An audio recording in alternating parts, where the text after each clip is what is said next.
parti, le robot. Donc on va commencer par les 2 jaunes d'œufs et le sucre.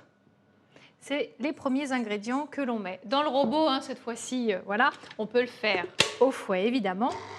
Et là, on y va avec la feuille. On n'a pas mis le fouet, on met ce qu'on appelle la feuille pour avoir une pâte bien mélangée, presque crémeuse, vous voyez. Donc là, on a les jaunes et le sucre.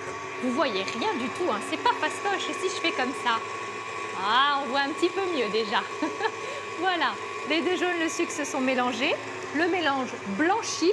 On va donc pouvoir ajouter le beurre. Nous sommes en Bretagne, donc vive le beurre. Alors là, le beurre, déjà, il est pommade, mais on en met une bonne quantité et on va laisser le robot travailler tout seul pour avoir, je vous le disais, une pâte vraiment crémeuse.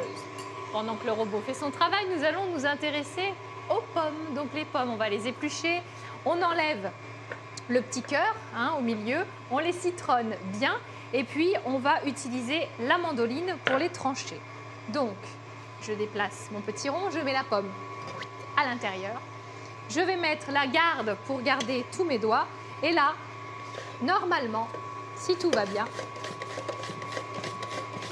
mes petits bâtonnets de pommes se forment tout seuls. Alors, je vais vous montrer. Voilà. Je retire tout et regardez, dans mon saladier, on a la pomme qui est directement prête en fin bâtonnet. C'est pas magique ça, on gagne des heures et des heures de taillage.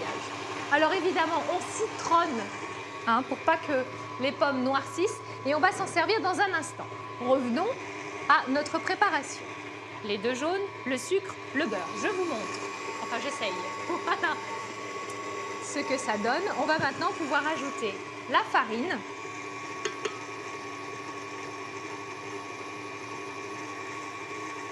On laisse le robot travailler et on va mettre une petite pincée de sel. Alors, ce qu'on est en train de faire, c'est ni plus ni moins l'appareil du sablé breton, du palais breton.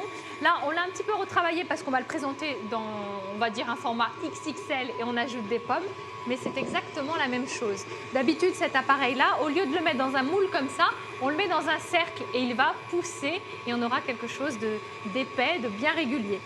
Le moule, oh, j'ai déjà eu une petite pincée, allez, une demi.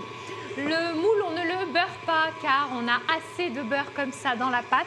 Donc, c'est inutile de le beurrer. On va pouvoir la transvaser directement dans notre plat.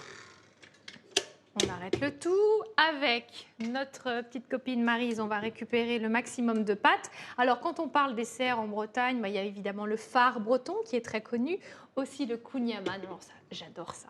C'est une spécialité de Douarnenez à base de pâte feuilletée, de beurre évidemment. C'est à peu près 700 calories la bouchée, mais qu'est-ce que c'est bon!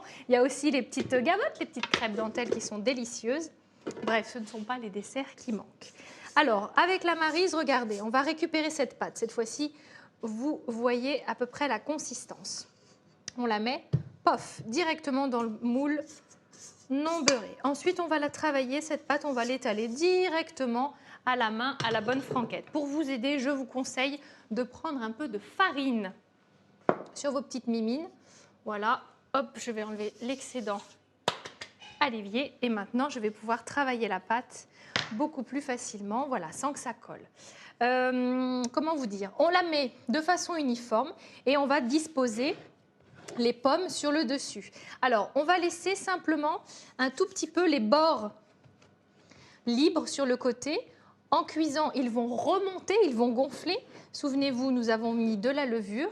Et pour la cuisson, on est parti sur un four à 170 degrés pendant 20 à 30 minutes. Voilà, vous remettez de la farine régulièrement dès que ça commence à coller, surtout si vous travaillez dans un univers où il fait chaud, ce qui est un petit peu le cas sur ce plateau.